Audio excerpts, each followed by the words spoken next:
Olá, sejam muito bem-vindos! Este nosso encontro é baseado no caderno de estudos elaborado pelo professor Dr. Marcelo Lessa, que é o idealizador e mentor do projeto ENAC Turbo.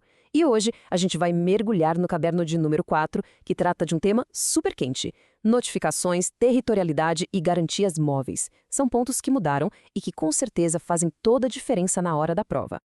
É isso aí, vamos direto ao ponto.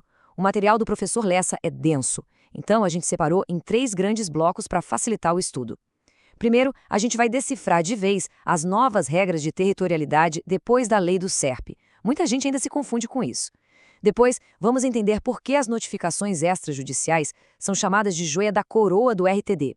E, para fechar, vamos para a parte prática: como registrar garantias sobre bens móveis do jeito certo para ter validade jurídica.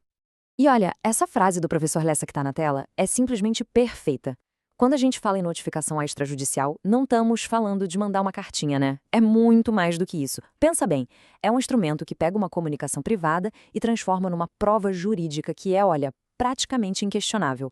Ela prova que a pessoa do outro lado teve ciência, sem sombra de dúvida, de um fato. E isso num processo pode ser o que define o jogo. Exatamente. Mas, para essa notificação e todos os outros atos terem essa força toda, a gente precisa saber onde eles devem ser feitos. E aí que a gente entra no nosso primeiro grande tema, que, como você falou, ainda gera muita, mas muita dúvida, especialmente depois da chegada do SERP. Vamos falar de territorialidade. E a pergunta de US$ 1 milhão é essa aí. O SERP acabou com a territorialidade no registro de títulos e documentos? Se você perguntar por aí, muita gente vai dizer que sim, que agora virou oba-oba e pode tudo em qualquer lugar. Mas, como o professor Lessa sempre reforça, a resposta é um sonoro e maiúsculo não. O princípio não morreu, gente. Ele foi, na verdade, modernizado. A diferença fica muito clara nesse quadro. O que mudou foi o protocolo. O ato de entregar o documento, de dar entrada, agora pode ser feito de qualquer lugar do Brasil, pela internet, graças ao SERP. Isso é fantástico, democratizou o acesso. Mas, e esse mais é gigante, o registro em si, aquele que gera efeito contra todo mundo, o famoso efeito erga omnes, continua amarrado, continua vinculado ao cartório do domicílio das partes. Uma coisa protocolar, outra bem diferente é registrar com eficácia plena. E essa regra continua firme e forte justamente para impedir a tal da barriga de aluguel registral.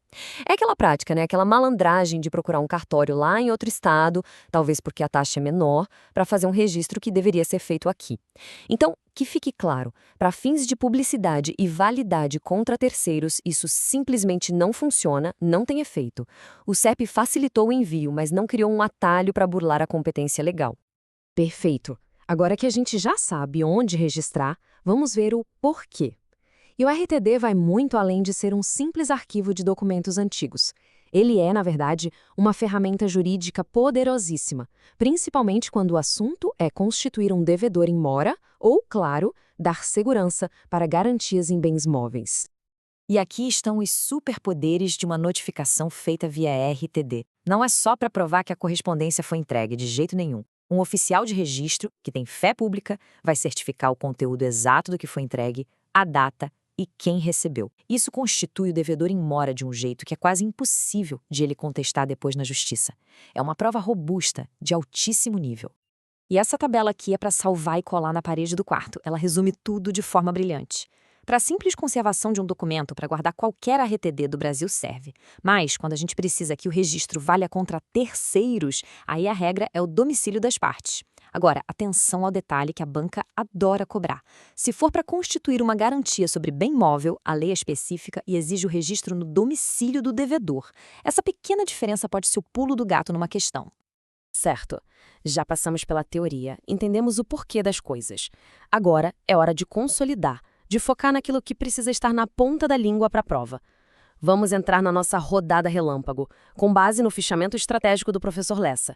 É hora de memorizar. Vamos lá, direto ao ponto. Primeiro, notificação via RTD é prova plena. Ponto. Segundo, territorialidade não morreu. O protocolo ficou universal, mas a competência para o registro, que vale contra todos, continua sendo local. Terceiro, garantias móveis precisam de registro no RTD para valer contra terceiros. E aqui, atenção máxima na exceção que é novidade. Veículos com alienação fiduciária agora são registrados direto no Detran. Mudança recente e importantíssima. E por último, a diferença clássica que sempre cai. Notificação prova comunicação, a ciência do fato. O protesto prova inadimplência, a dívida não paga. E agora muita atenção. Luz vermelha piscando para uma pegadinha clássica da FGV. É crucial lembrar que os efeitos do registro retroagem. O que isso quer dizer? Se o registro for feito dentro do prazo legal de 20 dias, a validade dele vai contar desde a data em que o documento foi protocolado e não da data do registro em si. É o poder da prenotação, lá do artigo 146 da Lei de Registros Públicos. Isso garante a prioridade do direito.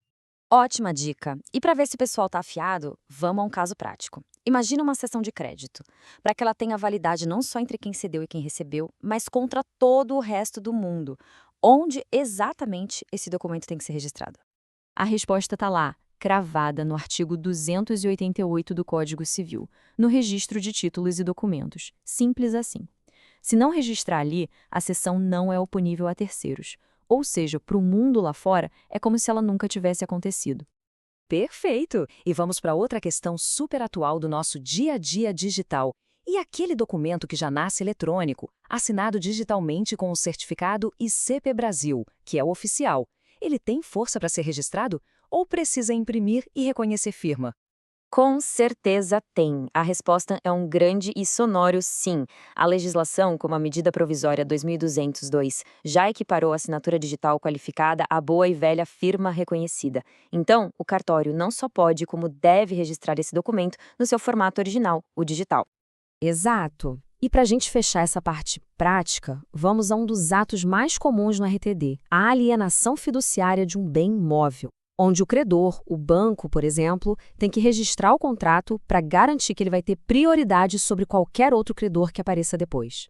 E essa resposta, que vale ouro na prova, está lá no parágrafo 1º do artigo 1361 do Código Civil. É no registro de títulos e documentos do domicílio do devedor. Note bem, não é do credor, não é do local do bem, é do domicílio de quem deve. A lei é muito específica e esse detalhe derruba muita gente boa. E, para a gente terminar, fica essa reflexão. A gente viu que o SERP digitalizou o acesso, mas manteve a âncora da territorialidade para definir a competência. A grande pergunta que fica é: até quando?